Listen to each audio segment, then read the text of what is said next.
زه نن ټولو خپلو مسلمانانو وروڼو ته د سیاست نه بالاتر دا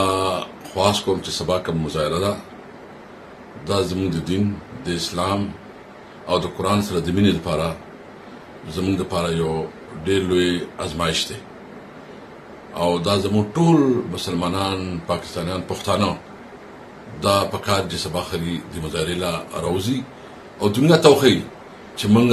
د خپل دین سره د خپل قرآن سره څومره مینې لرو. سبا ستاسو راوتل ډېر ضروري چې دنیا ته دا میسج ورکړی شي چې د مسلمانانو چې کومه عقیده ده د هغې جذبات مجروح کول دا د دنیا چې څومره عالمي قوانین دي دا هم خلاف ورزي ده او چې کوم عمران خان په یو ان او کې کوم تقریر کړی او په هغې کې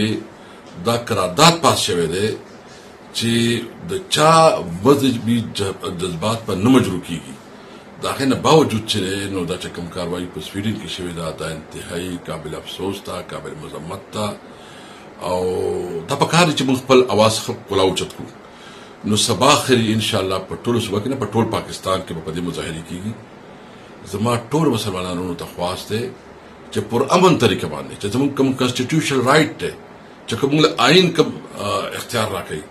په هغې کې دننه پر امن طریقه باندې خپل احتجاج ریکارډ کړو. زما دا امید دی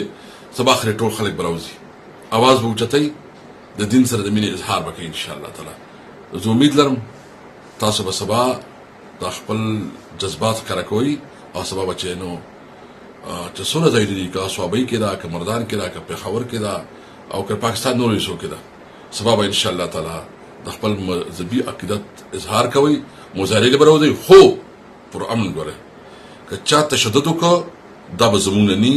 د مطلب به دا چې هغه به د نور چا اعلی کار وي. السلام علیکم.